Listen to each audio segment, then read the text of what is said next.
All right, all right. What's good, y'all? And look for the good, of course. Find something good to look at. Dang it, like what I'm doing right now. No, I'm just playing. Hey, look. So I'm getting. I find myself getting rebuked by a couple of folks. One, say from the left side, wanted to talk about things like it's not just black people out there protesting, Zoe. You only look at the bad things that black folks do, Zoe. You don't never have anything good to say about black folks, Zoe. It's like, meanwhile, like I said, it's like, well, when I do, try to satisfy, which I don't have to try. It's like I've got my own praises that I have to give to anybody who deserves it. But, when I do have these praises, these are just the black folks that you consider as black folks trying to be white when they're doing good things. So it's like, what does it matter to you? You're always going to be bad anyway. Don't find something to be butthurt about no matter what. So I ain't trying to patronize or pander to anybody and try to say something that you want to hear. I would like to think that I'm trying to give y'all something that you need to hear, right?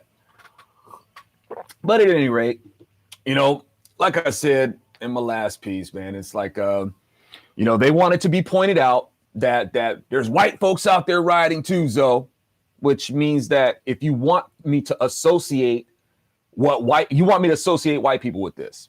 Why? Because you want it to be pointed out that white people are doing bad things, which would mean that this whole thing that you're doing with all these riots and stuff like that is a bad thing. So you might want to, come to grip with that. It's like, anyway, but let's look at that. Let's look at, these white people that are out there rioting with you. And it's been, and the thing is that Black Wall Street has been invoked, right? This is like Black Wall Street. And, to my black people out there who believe that you are justified in all this rioting and stuff like that, and you want it to be known that that white people are out there rioting too, and you guys really need to come to a consistency on what is that a good thing or a bad thing? If the white people are out there rioting and you want me to point this out as an evil, then you need to recognize that the rioting is evil. Or is this a show of solidarity? Is it a show of solidarity that white people are out there rioting with black folks? Because if that's the case, then yeah, this would be a really twisted version of the burning of Black Wall Street, the race massacre. This is the thing that people are leaving out with Black Wall Street. This happened in a, once we got this kind of segregation dynamic going on, and wonderful how blacks were able to develop despite the area that they were in. Remember, y'all, even in Egypt, the Hebrews who were slaves in Egypt came into prominence, even in their slavery. It intimidated Pharaoh. And the thing is, y'all, it didn't intimidate Pharaoh in the sense that they were going to take over.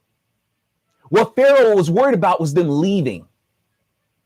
Pharaoh was worried about them being so strong that they would leave. And Pharaoh didn't want that. As we know that there came a big punishment for Pharaoh for not letting not letting Moses' people go, not letting God's people go. Right. So even in Oklahoma, there was this because Oklahoma, y'all, was a Democrat stronghold. Oklahoma is a small picture of Egypt itself. And even in Oklahoma, blacks were able to come into prominence with a Black Wall Street, right? But being the Democrat stronghold that Oklahoma was, a race riot came up over an accusation, if you will. And Democrats are really good at that. They're really good at staging accusations that lead to big problems. And don't forget, y'all, the devil's name, Satan, means the accuser. As I keep telling y'all, they are of their father, the devil, and the sins of their father they will do. And what do, y'all? They constantly accuse. So leading to the destruction of Black Wall Street was, you have the accusation in this Democrat stronghold, and a bunch of Democrat voting whites came in and destroyed it. So now, if we're going to invoke Black Wall Street, what do you got out there right now, y'all? If you want to say that there's a whole bunch of white people out there rioting, yeah, and these white people that are out there rioting, they're Democrats. And you got these blacks out there running shoulder to shoulder with them, as these white folks are helping to destroy their opportunities. Interestingly, so me as a Christian conservative Republican, I'm called a sellout because I want to help preserve our God-given republic and the liberties that God blessed us with. I'm called an Uncle Tom house N-word sellout for that. Meanwhile, you got these blacks out there running around with these white devil Democrats who are helping them to destroy their opportunities, and yet they consider themselves woke. Oh, the irony. So aside from that rebuke of not calling out that white people, it's like, man, what do you think my whole career has been doing? It's calling out white devil Democrats. But no, I don't ever have anything bad to say about the white man. I'm always trying to downplay. I'm always trying to put down the black man. No. You got it totally backwards. But that is a talent of the Democrat Party to get in your head and not to be able to see anything else. And then we got the Republicans who helped this nonsense too. I got Republicans rebuking me for saying that these people are not anarchists. You got the news people calling me, oh man, you got these so-called conservatives who help Democrats spread the lie. I don't think they do it on purpose. I think they're just so prideful, y'all. They're just so puffed up that they just think they know it all. And y'all, words do matter, y'all. Yeah, it does matter. You got to get the language straight. You got to get the language right. The word of God himself says that life and death is in the power of the tongue. And Republicans give plenty of material to the Democrats to pervert the language. They're calling these people anarchists. They're calling them radical anarchists. They're not radicals. They're not even close. They're not radicals at all. And they're definitely not anarchists. These people out there rioting, y'all. They're not anarchists. These aren't anti-government anarchists. These people are spoiled, rotten brats out there who are mad because government is not big enough to give them what they feel entitled to. That's why they're out there. And then people want to try to use the lame excuse that they're paid protesters. Paid by who? Paid by other people who want bigger government. You guys want to invoke George Soros? George Soros is the biggest big government proponent of all. This isn't anarchist, y'all. These are crazy collectivists, spoiled, rotten, entitlement-minded collectivists. So they're paid. So what? They're happy. What person with this mindset would take that kind of job to go out there and burn down opportunities? Collectivists, so-called revolutionists who think that they're entitled to the fruits of somebody else's labor. That's who would take this job. I don't know any halfway well-adjusted people who would say, oh, sure, yeah. What do you want me to do? You want me to go out there and burn down the market to make it harder for us to prosper?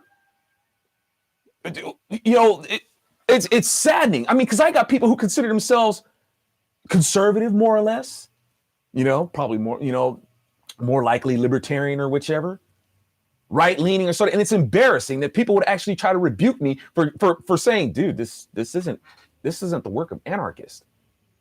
Okay, I'm not trying to give props to anarchists or anything like that, but because anarchy itself will eat itself.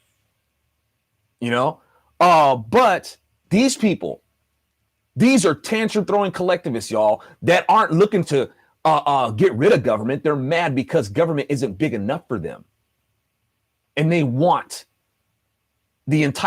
state-sponsored, tax-sponsored entitlements.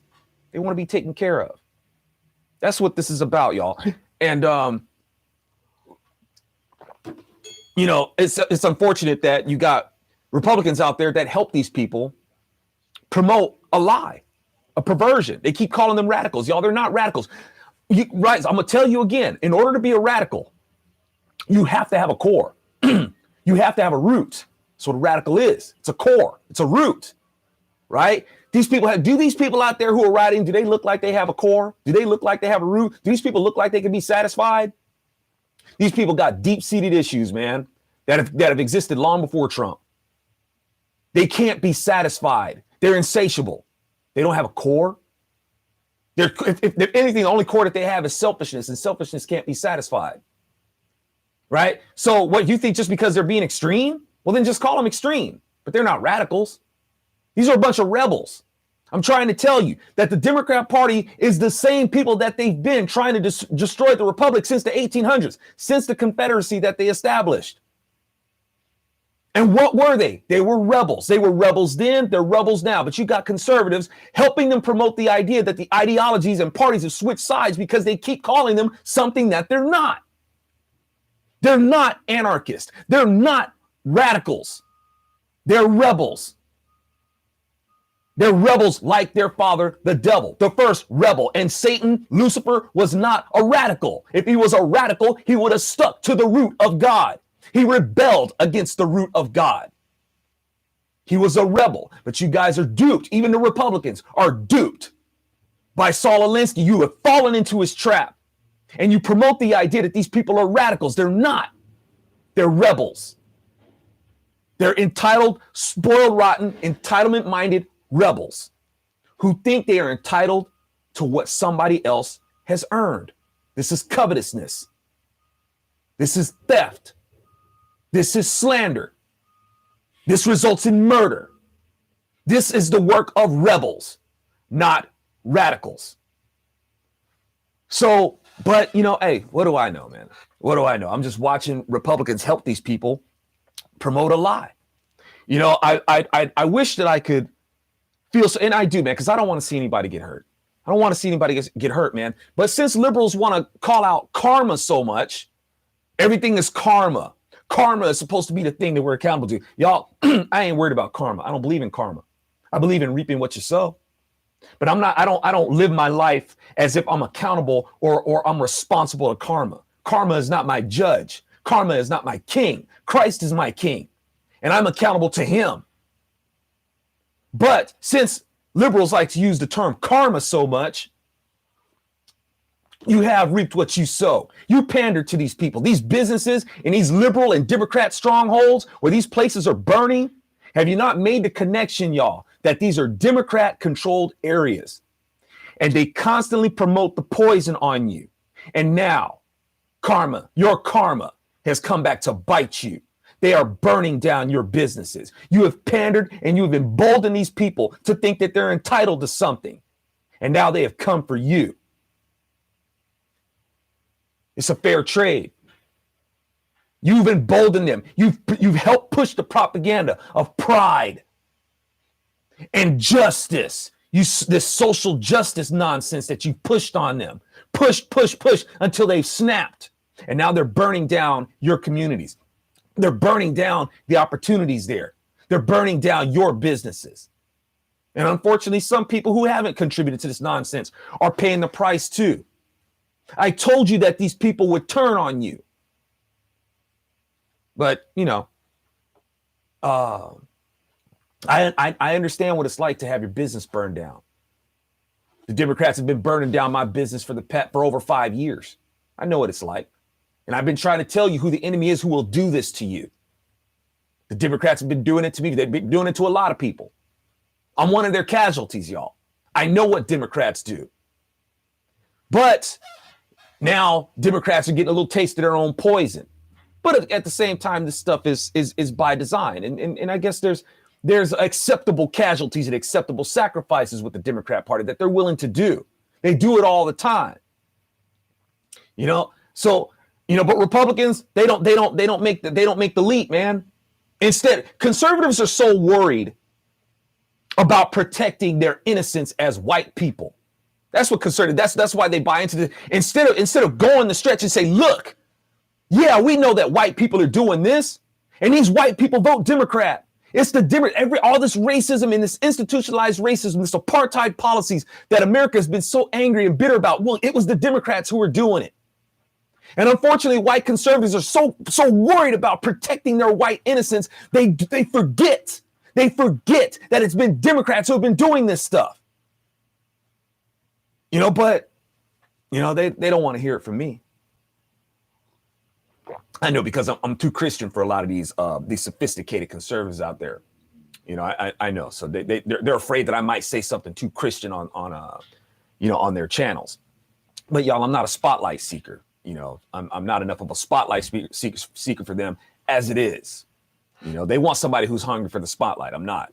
I'm hungry for the truth to be famous. I'm hungry for the Lord to be famous. That's my objective. It ain't about my fame. If anything, the only thing I'm upset about is how the Democrats have come to crush the black little guy, since they claim to be champions for the black man and champions for the little guy. Meanwhile, they have had their knee on my neck for years as the conservatives turned a blind eye. Thank you. So, and I'm watching the Confederate monuments getting defaced.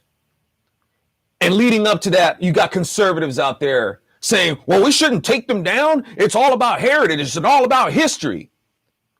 Meanwhile, it's like, look, conservatives, why don't you take it the next step and point to what these people are actually angry about without even knowing that what they're supposed to be angry about? If you're going to leave the monuments up, why don't you let the people know that, yeah, these people were Democrats?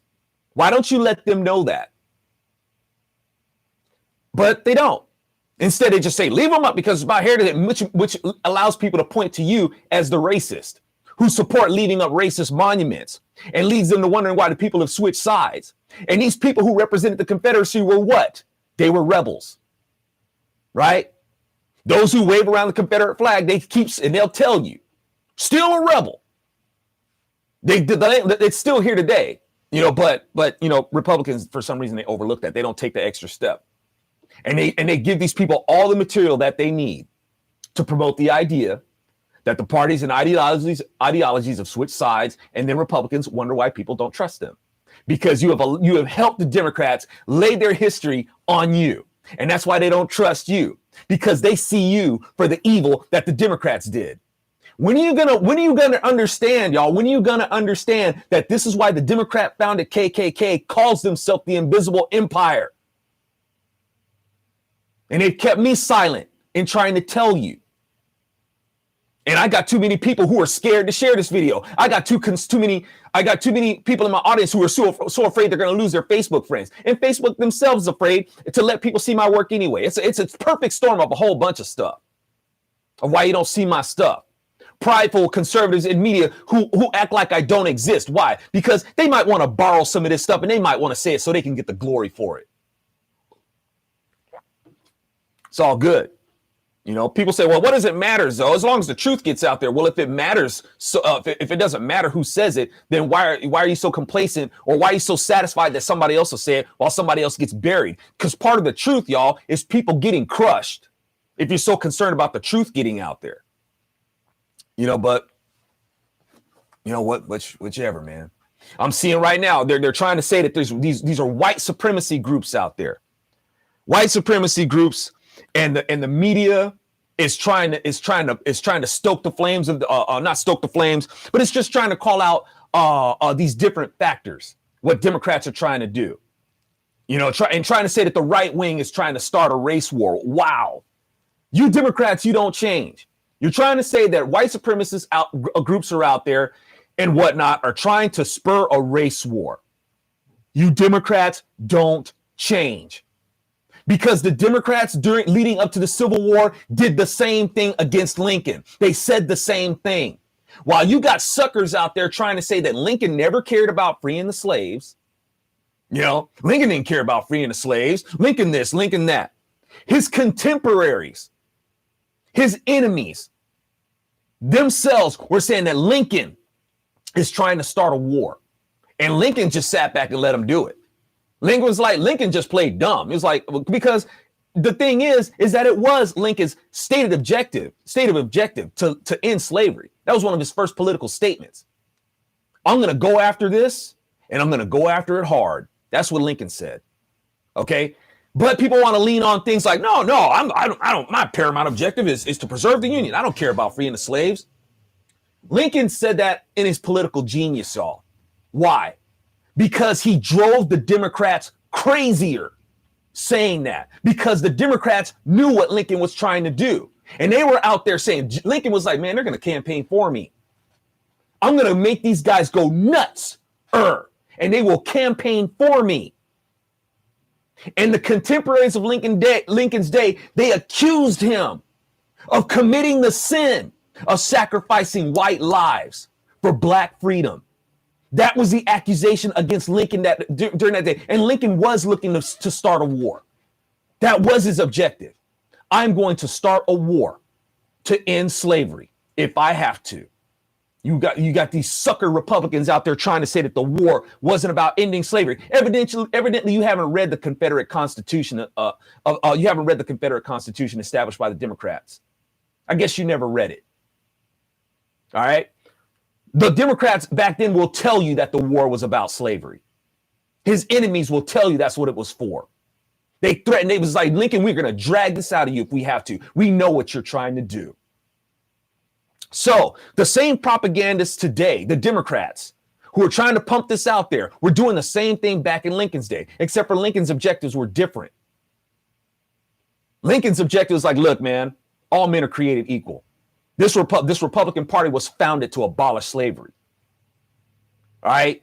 We'll have let's have the war to end wars concerning slavery in America. That was Lincoln's objective. The Democrats' objective is the same way as it is today. We will have a war to keep the slave market going. Y'all, all this stuff is still rooted in slavery. What do Democrats want to this very day? The thing that Democrats want and demand is to be able to benefit off of the fruits of somebody else's labor. They haven't changed. That's what Democrats have always wanted, entitled to somebody else's earnings. They're like that today. They were like that back then. They have not changed.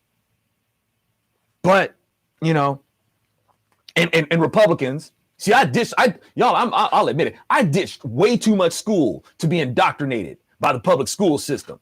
Okay, I ditched way too much school. But you got these Republicans out there trying to tell me that I'm brainwashed and I don't know the history of all this sort of stuff. Meanwhile, these are the same people who have been taught by the Democrat-run school system. Hello. Right. So, you know, and now, unfortunately, I'm seeing police officers, you know, and I get it, man. The intention is good. The intention is good that you got police officers kneeling in solidarity. You know, on one hand, sure, you could see it as a moment, as a step in the right direction. Is it though? You got police officers out there kneeling. That's your symbol. Your symbol is kneeling with the protesters, so to speak. And yeah, they're protesters. They're not peaceful protesters. We have the First Amendment right to peaceably assemble. These people aren't peaceably assembling. They're rioting in their so-called protest. But you got police officers out there kneeling in solidarity. Y'all, please, maybe I'm thinking of a little bit too critically on this, but to the police officers who are out there kneeling in solidarity with the protesters and wanting to put an end to this, the act of kneeling is what sparked this stuff in the first place. What kind of symbol is that? An officer kneeling on a man's neck until he was dead is what started this. And police officers think that it's a good symbol to kneel? Good God, man. In this self-righteous acts, in this, y'all, your self-righteousness itself is an idol. That's all this stuff is. Wouldn't it have been nice to see police officers, if you're gonna take a knee, if you're gonna kneel, why don't you kneel to the Prince of Peace himself? Where was the kneeling in prayer? No, instead you kneel before the protesters? Oh my God, man. What has happened to this republic? When the founders signed the Declaration of Independence, they said in assembly, appealing to the supreme judge of the world. Who is the supreme judge of the world? Over and over again, you will find his name in the Bible. The supreme judge of the world, the Prince of Peace, Yeshua, Messiah. He himself is worthy of your knee. You got these police officers kneeling before the protesters instead of kneeling before God. Oh, man. The Lord himself says, man, I've come here to set fire to the world, and I wish that I could set fire to the world right now. And sometimes the Lord will send the godless to burn the godless. And these cities are being burnt. These godless cities are being burnt now by the godless. But you know, the word of God warns of this stuff, y'all.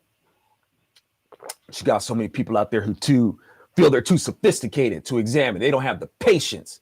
They don't have the humility to look in the word of God and see that he's given us the heads up on this stuff. He tells you who the enemy is. And you got these people out there over the airwaves, both sides of the media. I don't care. Conservatives, they do it unwittingly to some degree. You know, at the same time, they're worried about their ratings and they're giving over to that. I get it. Liberals themselves, that's just their disposition. That's who they are. They serve evil. But the bottom line is y'all don't forget that the devil is the prince and the power of the air. And his minions are on the airways promoting his slander. So that's where we're at, y'all.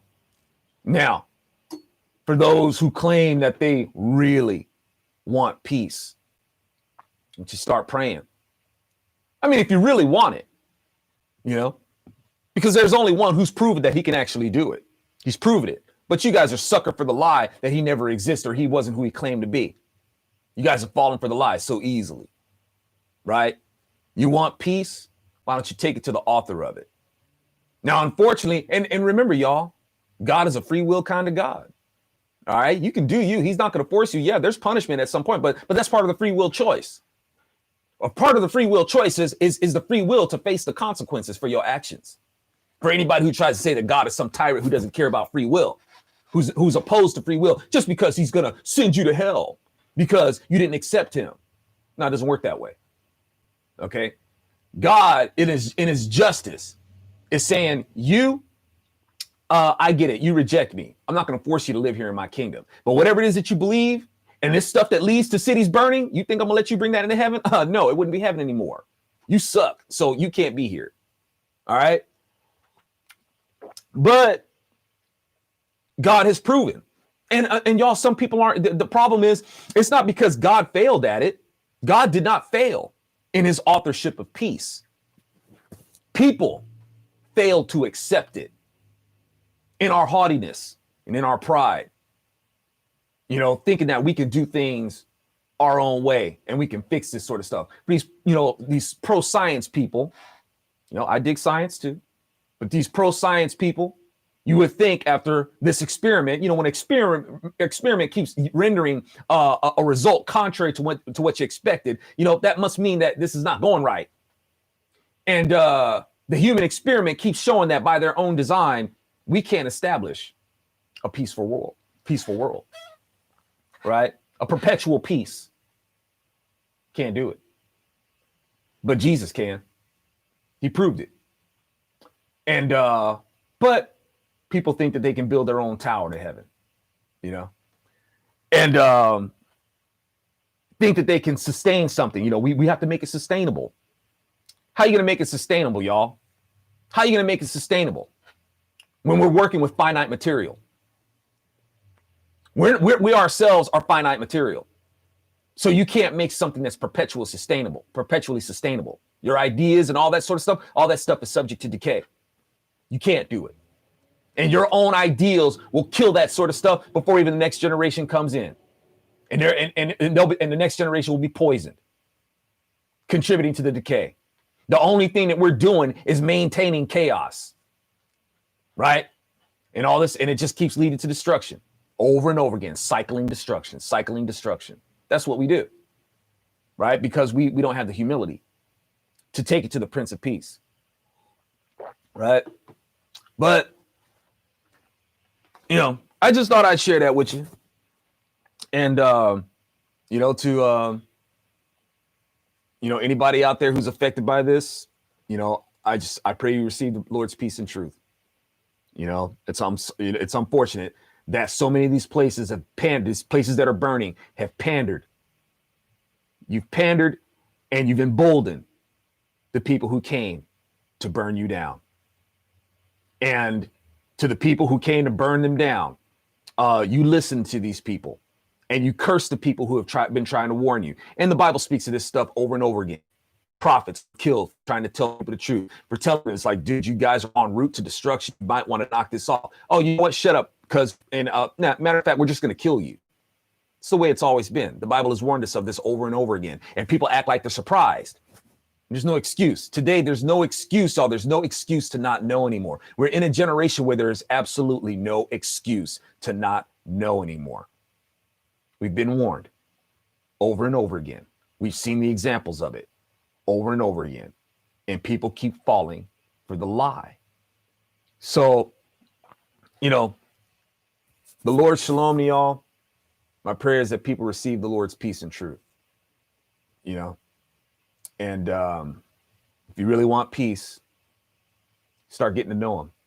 Because peace is hard. It's work. It takes work. And maybe that's one of the problems, that peace, people don't want to do the work to have peace. They want other people to do the work to have peace. You be peaceful, right? They want other people to be peaceful. That's woke to them. Judging other people for not being peaceful while these people go out there and spread chaos. Accusers, y'all, slanderers. But like I said, they want other people to do that. It's like they'll work hard to accuse others of not being peaceful. They'll do that work. But if you really want to do some heavy lifting, y'all, well, lift your ego out of the way. Ask the Lord for his counsel. If you really want to take a knee, drop to your knees for him, for he is the only one worthy. And there's where peace will start. But the world, by and large, isn't going to do that. And the Lord's going to have to come in and do it the hard way. Every knee will bow. Every tongue will confess. Even if people's kneecaps have to be blown out by the word of God to drop to their knees, it will happen. The foot of God that will step on the mountain and split it into, the weight of that power will make you drop to your knees. You will confess. You will know that he is God. You may not like it, right? Yeah, there will be there's sometimes people who are made to go to their knees and they'll confess, but not believe it in their heart. Demons do the same thing, but it's going to happen. You might not want to be on the business end of his wrath when he comes to do it. So, and his wrath will be just. His wrath will be to come to get rid of the wicked people and the suffering that y'all talk about. That's what love does. So, let's get it right now, y'all. Because for those who are making the world an evil place and a hard place, the Lord is coming to judge for that. He can't do it right now because, the casualty rate of people hating him for it would be too great at this point. This is a strategy that when he comes to save, to reap the salvation, because the world's already saved. The problem is too much of the world doesn't accept the salvation. So when the Lord comes, it has to be a strategically deployed movement to where he can reap as many people as he can save in a generation. That's why he hasn't done it right now, because history has shown that if he was to do it right now, too many people would hate him for it. Even when Jesus came and was doing wonderful things, they turned around and they hated him for it. So, and that's a lot of people that'll end up going to hell. Jesus doesn't want anybody to go to hell. So to alleviate that and to reduce that, he's got to come at a certain time where he can save as many people as possible, or at least pull the people who realize that they have been saved already, right? I got to say that because, people out there, they're so busy trying to save the world in their pride. They think they can save the world, forgetting that the world has already been saved. The problem with the world is that the world doesn't accept the salvation. That's the problem. So there's a reason why the Lord hasn't pulled the trigger on this. And, but like I said, y'all, peace is a difficult thing, which means that getting your ego out of the way is a difficult thing. And being able to be humble enough to take the peace of the Lord for who he says he is, not for who you imagine he is, right? Anyway, y'all, enough of my rambling. Thank you guys so much for taking the time to listen. And we'll talk again, I reckon.